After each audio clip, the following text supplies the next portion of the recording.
Hey guys, Sabrina here. So I just got off the phone with a friend of mine and we were discussing when people come back into your life, or even new people when they come into your life, like whether you should take that as a sign to run or take that as a sign like, okay, maybe, to give it another shot or to see them in a different light and things of that sort.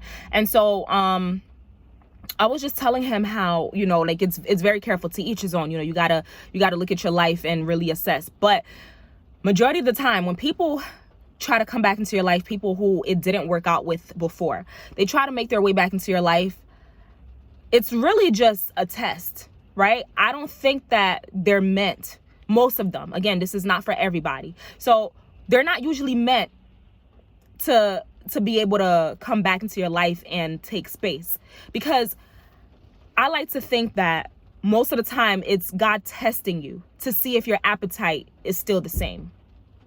Because you know how when somebody do you dirty, or when you're over someone and you something's not working out and you decide that, okay, y'all are not good for each other, whatever. Once you finally start to, you start to feel yourself, you start to get on your grind, you start to have your peace of mind going, like you got things going for you and you in a better space. And then all of a sudden, that's when they come back. They send that text, they give you a call, or you run into them in the street, something, right? And you're like, okay, well, maybe they changed a little bit, or maybe whatever, or maybe could this just be like, life is like a full circle, so maybe this is just us reconnecting, whatever. Be very, very careful, because oftentimes it's really just God checking your temperature to see if you still have the same appetite from before. Because after that person already did you dirty and you say that you're over them and everything, and you all like, oh, I'm so over them, and blah blah, or when you're about to break up with somebody that is no good for you, and you got all this strength and energy behind you, and then they do go ahead and they do something nice, or they send you a text and you're like, oh, okay, false alarm, or maybe I was just over exaggerating or overreacting, or maybe it wasn't that bad, and you start to whatever, because all they did was just throw you a bone. All they did was throw you a bone to keep you going, to keep you still trapped in whatever cycle it is that they have you in. So when it comes to people that you've already let go, or people that you've moved on from, you have to be especially careful, because at least you've already took a step to a better future. At least you've already been able to rid yourself of that particular individual. So half of the work is already done.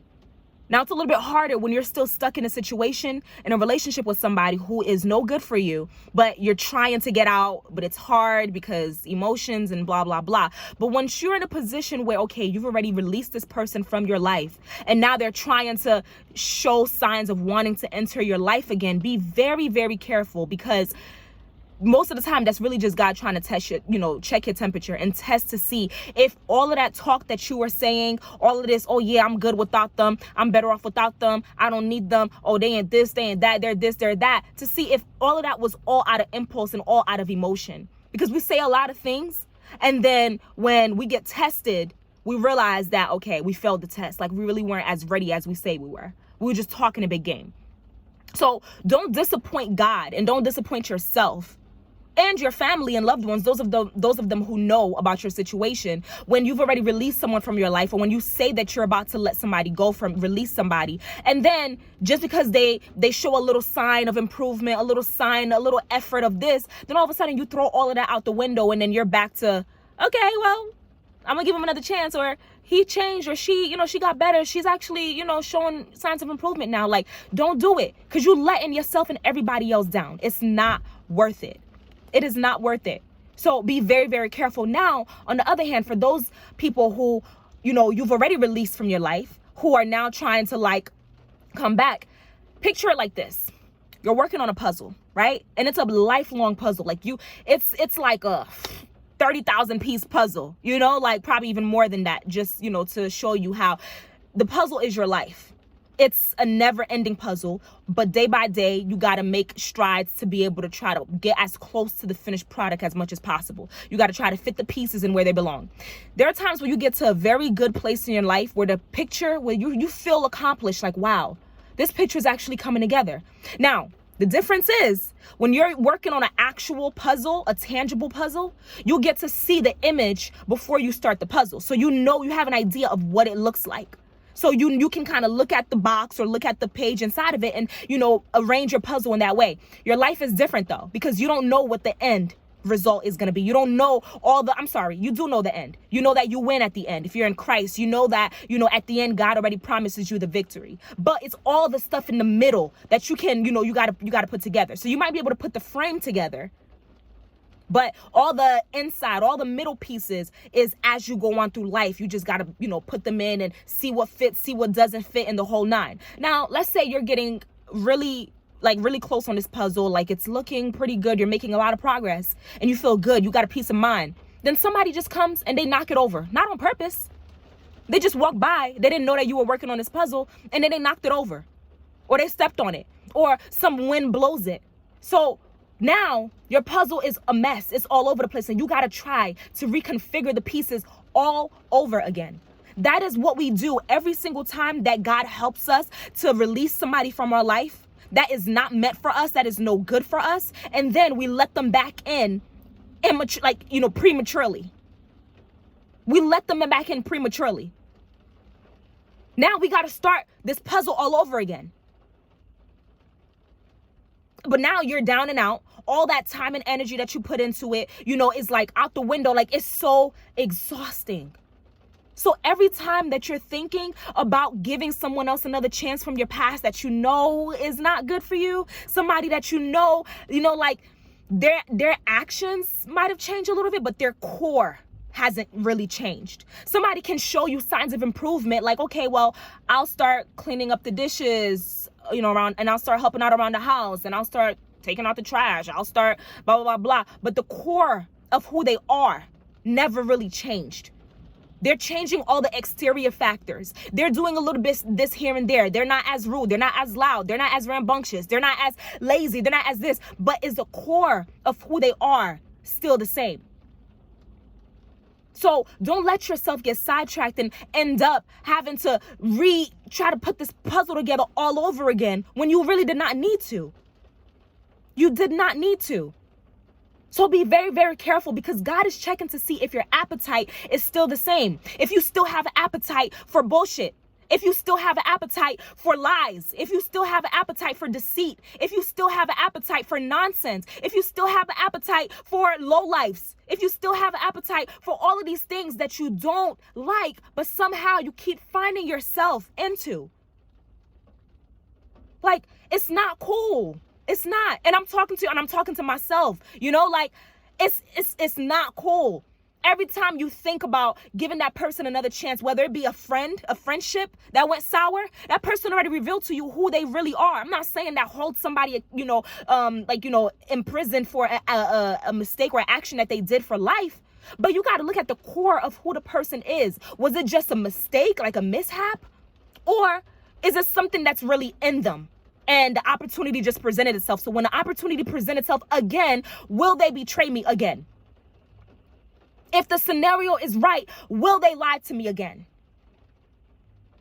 If the price is right, will they sell me out? Will they hurt me again? Will they pick somebody new? Like, you got to really sit and analyze. And it's not something that you do like that. It does not come that easy.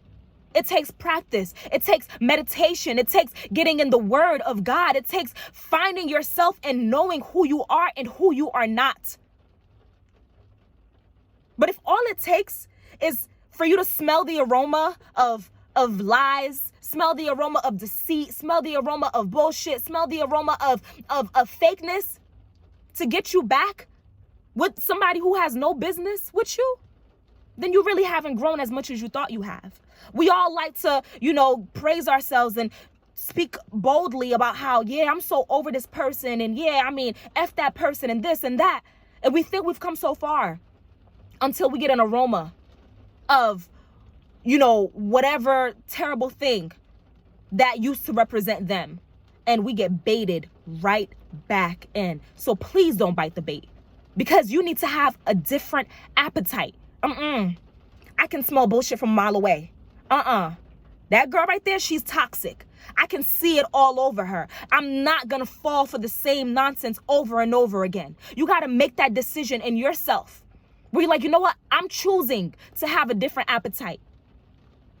Yeah, You know, that baddie right there, like, or that fine man right there, I love that, you know, like he looks good, she looks good, and you know, we would match each other and this and a third. But you got to remember, it comes with a cost. It comes with a cost. So if you can see the toxicity in them, run for the hills. If you can see the potential lies in them, run. If you can see the deceit, the unfaithfulness, the BS, the lack of ambition, like the lack of vision, like if you can see it in them, go the other way. Don't let them throw you a bone and then keep you satisfied and keep you building this profile for them that does not exist, but only in your mind. Don't do it. You will end up disappointed.